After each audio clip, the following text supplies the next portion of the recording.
Tesla ने हाल ही में Germany के बर्लिन के बाहर स्थित अपने ग्रोनहाइट गीगा फैक्ट्री में बैटरी सेल उत्पादन के लिए करीब 1.2 बिलियन अमेरिकी डॉलर यानी लगभग 1 बिलियन यूरो का बड़ा निवेश करने की घोषणा की है। ये निवेश कंपनी के यूरोप में पूर्ण वर्टिकल एकीकरण की दिशा में एक महत्वपूर्ण कदम है, जिसका उद्देश्य 2027 तक सालाना 8 गीगावाट घंटे की बैटरी सेल उत्पादन क्षमता प्राप्त करना है। इस लेख में इसका विस्तृत विश्लेषण किया गया है, जिसमें निवेश का महत्व, यूरोप में बैटरी उत्पादन की आर्थिक चुनौतियां, बाजार में टेस्ला की स्थिति, प्रतिस्पर्धा और भविष्य की रणनीति शामिल है। टेस्ला का ग्रोनहाइट फैक्ट्री निवेश। एक परिचित टेस्ला की ये घोषणा इलेक्ट्रिक वाहनों की दुनिया में एक निर्णायक मोड़ साबित हो सकती है। ग्रोनहाइट गीगा फैक्ट्री में बैटरी सेल उत्पादन के लिए किया गया ये विशाल निवेश टेस्ला की यूरोपीय सप्लाई चेन को सुदृढ़ करेगा। कंपनी ने बताया है कि ये निवेश 8 गीगावाट घंटे की वार्षिक उत्पादन क्षमता लाएगा, जो करीब 1,30,000 वाहन बैटरियों के लिए पर्याप्त है। ये टेस्ला की रणनीति के अनुरूप है, जिसमें वे यूरोप में बैटरी सेल से लेकर वाहन निर्माण तक की पूरी प्रक्रिया को एक ही स्थान पर संचालित करना चाहते हैं। इस तरह की पूर्ण वर्टिकल एकीकरण यूरोप में अद्वितीय होगी और सप्लाई चेन के दबावों को कम करेगी। यूरोप में बैटरी उत्पादन की आर्थिक चुनौतियां। यूरोप में बैटरी उत्पादन सस्ता नहीं है। टेस्ला ने साफ कहा है कि चीन और अमेरिका की तुलना में ये महंगा है। विश्लेषण बताते हैं कि यूरोपीय संघ में बैटरी उत्पादन का खर्च लगभग $90 प्रति किलोवाट घंटे है, जबकि चीन में ये 70% सस्ता है। इसका कारण श्रम लागत, ऊर्जा की कीमतें, कच्चे माल की उपलब्धता और पर्यावरण नियम है। टेस्ला ने शुरुआत में अपनी सेल उत्पादन योजनाओं को अमेरिका में प्राथमिकता दी थी, जहां सरकार की सब्सिडी और प्रोत्साहन उपलब्ध थे। लेकिन अब टेस्ला ने यूरोप में अपनी पकड़ मजबूत करने के लिए स्थानीय उत्पादन बढ़ाने का निर्णय लिया है।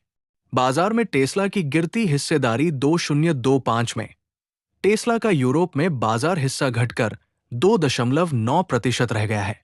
कंपनी की बिक्री 38.7% की गिरावट आई है। इसके विपरीत चीनी इलेक्ट्रिक वाहन निर्माता BYD ने 248% की तेजी से वृद्धि दिखाई है। ये स्पष्ट संकेत है कि टेस्ला को यूरोप के बदलते बाजार और प्रतिस्पर्धा के हिसाब से अपने रणनीतियों को अपडेट करना होगा।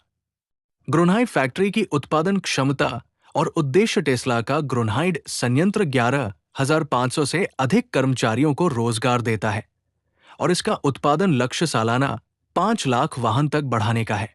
ये संयंत्र इलेक्ट्रिक वाहनों के लिए बैटरी पैक असेंबली और अब सेल उत्पादन भी करेगा। अब तक 4,680 सेल टेक्नोलॉजी से चलने वाले बैटरी पैक टेक्सास से मंगाए जाते थे, लेकिन नए निवेश से टेस्ला ग्रोनहाइट में सेल उत्पादन शुरू कर सकेगा। इस कदम से उत्पादन लागत में कमी एवं सप्लाई में स्थिरता सुनिश्चित होगी।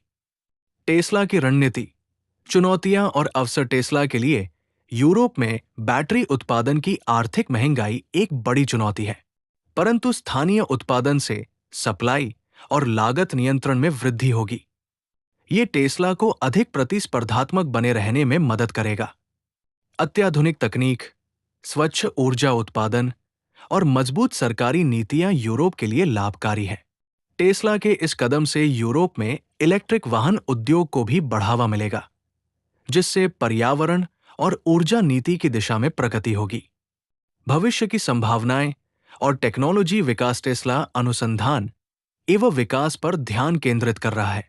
नई बैटरी टेक्नोलॉजी जैसे कि लिथियम आयन बैटरियों के अलावा ठोस अवस्था बैटरियों पर भी काम जारी है, जो अधिक सुरक्षित, हल्की और ज्यादा क्षमता वाली होती है। इन तकनीकी प्रगति के साथ साथ वैश्विक बाजार में टिकाऊ विकास टेस्ला की मुख्य प्राथमिकता है। यूरोप में स्थानीय उत्पादन से डिलीवरी टाइम कम होगा और ग्राहकों की संतुष्टि बढ़ेगी। निष्कर्ष, टेस्ला की नई ऊर्जा क्रांति। टेस्ला का ये निवेश जर्मनी और यूरोप में इलेक्ट्रिक वाहन उद्योग की दिशा और गति को बदल सकता है। वैश्विक प्रतिस्पर्धा में बने रहने के लिए ये अनिवार्य है कि टेस्ला स्थानीय उत्पादन बढ़ाए और सप्लाई चेन को सुदृढ़ करे। इस निवेश के साथ टेस्ला स्थिरता, पर्यावरण संरक्षण और आर्थिक प्रतिस्पर्धा के नए युग की शुरुआत कर रहा है।